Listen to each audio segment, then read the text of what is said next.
This is a TrapCon free beat. The link is down below in the description.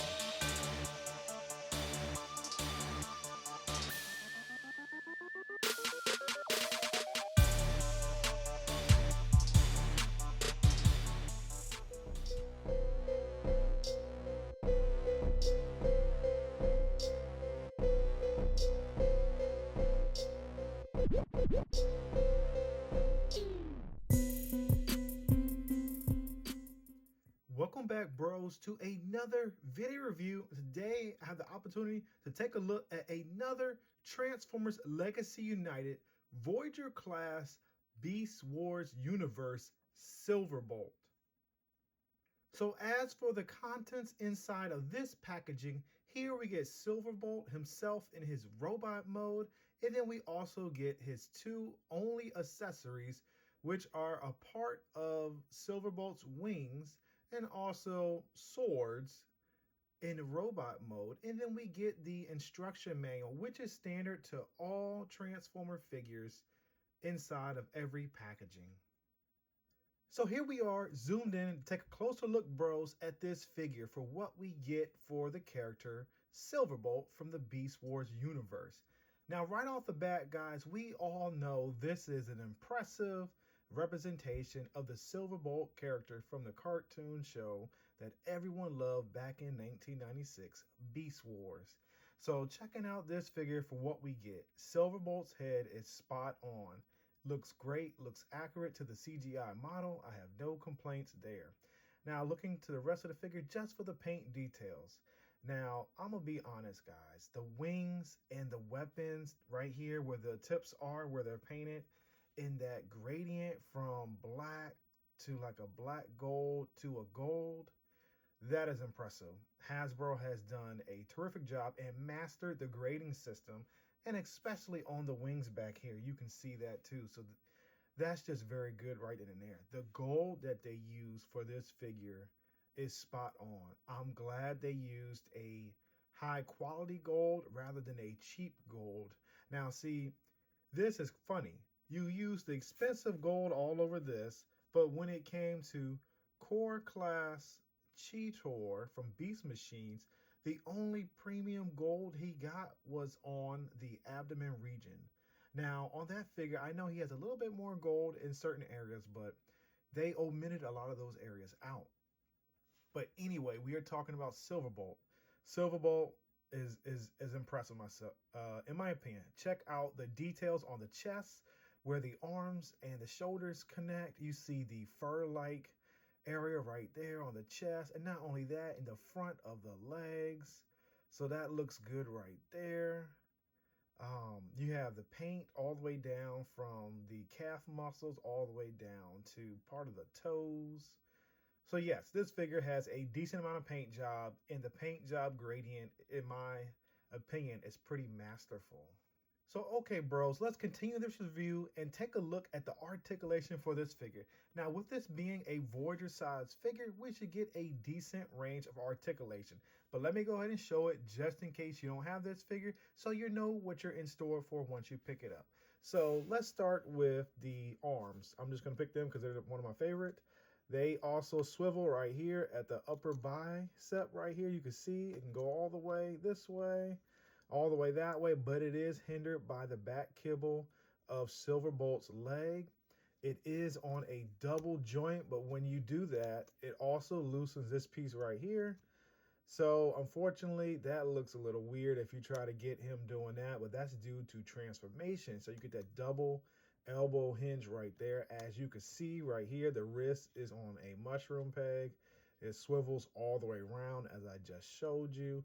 The shoulder can rotate a full 360, no issues, except for when you get to the hind leg right here. It is hindered because of the wing, but you get what I'm trying to say.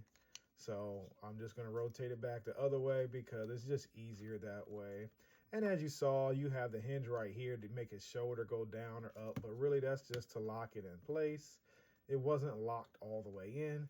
Now the head, it looks up this high, it looks down that low. Really not much movement, but it can look left and it can also look right, no issues. The foot is on a rocker right here. I'm getting ahead of myself. I'm looking at the knee, but I'm talking about the foot. So yes, it rocks, and it does rock back, as you can see right there. When it comes to the leg, it kicks up this far. It's not hindered by anything, so it can also kick back if you move this flap out the way about this far. Now, when it comes to the knees, because this knee right here works for both beast mode and also robot mode, it is double jointed, so you get a very good 90-degree bend. And then if you want, you can have it bent like that, but like I said, that is for beast mode. So yes, this figure has a good amount of articulation. And then to top that off, when you move all the stuff out the way, it has a waist swivel. So yes, you are getting your money's worth with the articulation. The wings are articulated in, out, down, up, however you would like to display them. The options are yours. So yes, so with this figure right here, they have definitely kept with tradition and keeping the articulation very premium so that you can hold the poses of your choice. Next, let's take a look at the accessories that comes with Silverbolt. So the only two accessories we get right here are going to be his wingtips and also his wingtips that become weapons. Now, with the original figure, these were like missile launchers, if I remember correctly, from the Beast Wars toy.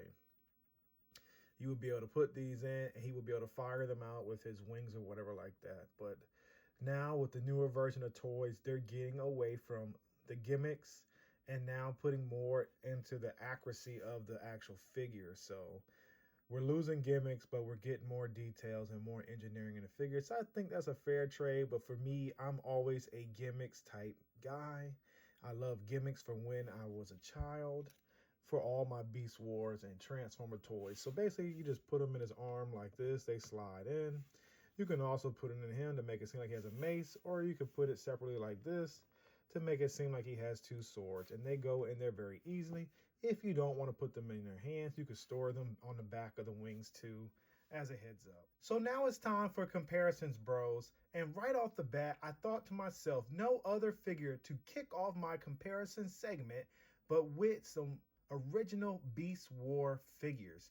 So here I have Beast Wars figure Snarl to the right of Silverbolt, who is also called the Tasmanian Kid. And then to the left, I have Bighorn, who is also to the left of Silverbolt. Now, these are original molds from back in the 90s that I currently have, that I'm lucky to still have. All the parts too, of course. So here, just looking at what we've received in the past to what we are receiving now, this looks pretty good. I feel like this Silverbolt can fit in with some of the figures too that we received in the past if you want to use him as a gap filler if you don't have a Silverbolt figure. And yes, I don't have the original, but my buddy, he had one when he was a kid. Unfortunately, he doesn't have it, and neither do I. So these are just some cool Beast Wars showing you the size of the characters back in the day compared to what we are getting now. So for my second comparison, here we are with some more recent release figures that I'm comparing the Beast Wars Universe Voyager class Silverbolt to. So right off the bat, I'm going to start from left to right. We have the leader class Tigerhawk, which is a part of Wave 1.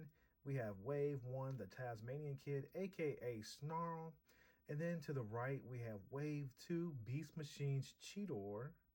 And then we have also the Target exclusive Wheeljack Origins right there, who was a deluxe, and then, well, who was technically a Voyager, but because of all the parts and all the plastic count, he's been upgraded to a Voyager, but really he's a deluxe. And then we also have the Voyager class Studio Series 86 Blaster figure for comparisons. So you can see right here, even right now, the sizes on these figures definitely range with different plastic counts, but for that price right here, we're pretty much getting the same thing, except for when you exclude the core class figures. And for my next comparison, here I have Silverbolt here with two Transformers robot enhanced design figures, and I must say, I still think this Silverbolt scales wonderful to the figures in this line, of course. Now, these figures in this line for the robot enhanced designs are supposed to be highly detailed robotic figures that do not transform and look pretty accurate to the show. So this Silverbolt, in my opinion, can fit in on the shelf with these figures too, if you would like to have him there in that robot enhanced design shelf. Is up to you. But yes, they all look good together. And I do apologize, guys, because these are the only Beast Wars figures besides the one I've shown you a few minutes ago. But these are the only ones that I have out of storage, and right now those are tucked away and they're hard to locate because I have a lot of open figures in various boxes, which would take a lot of time to get them out. So I apologize once again, but this is the best I can give you with the Beast Wars core class scale and imagery that I wanted to give you in the comparison segment of my video review. And lastly, for comparisons, bros, I got you covered just in case you want to see how Silverbolt fits with other figures that are not Transformer figures in your collection that you may actually have. So now it's time for transformation. So basically the easiest thing, guys, is to start with the arms. Bear with me, guys. I normally put music on, but I figured I would give y'all a break and put on me talking instead. So basically, then rotate the legs around like this so you can get those non-fur-like leg thighs facing in the back mode. Then what you're going to do is you're going to, I lift right here and up on the head. I lift it up, as you can see, just like that. Now you're going to start to pull out the wolf head, tuck the head for Silverbolt back in his robot mode. Now unpeg these. They're going to fold up like that.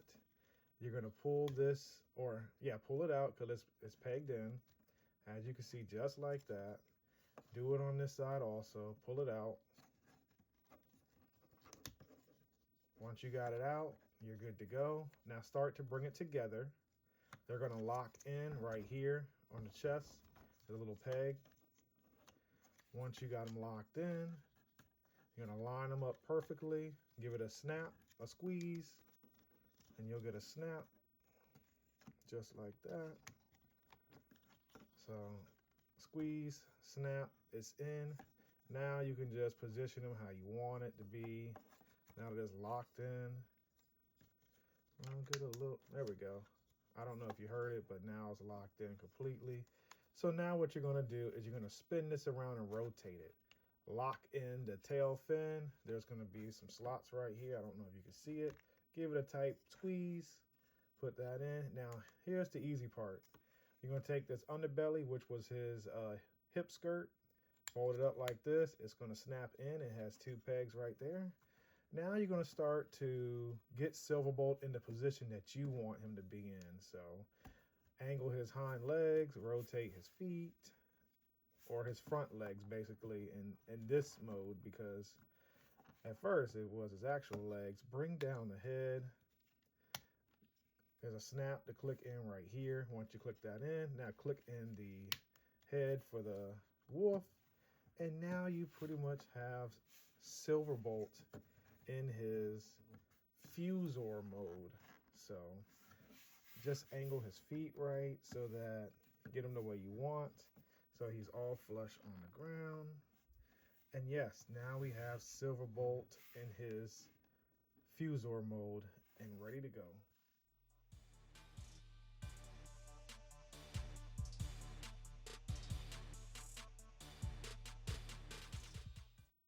So when it comes to the details with this Fuzor Silverbolt, now he's a Fuzor because he's a mix between an eagle and also a wolf. So if you guys watch the show, you know what I'm talking about. For those who don't, you're welcome to Google that to see what happened. Basically, like it's a cross mutation in the show that happened to give us this character. So just looking at the character's details, I'm gonna just angle the wings up right now. This looks good. I like the way the wolf face looks. It's also articulated right here at the mouth. Unfortunately, the tongue is not painted, so it's all silver or gray. I don't quite really like that. I wish they would have took the time to put some peach or some pink, something red paint to imitate his mouth. The fur right here is what I was telling you on the thighs looks good. The same gold on the calves and right there on the feet. You got the gradient right here, which is masterful in his beast mode right here, to black to gray, like a smoke color. You got the wings all gradient right there.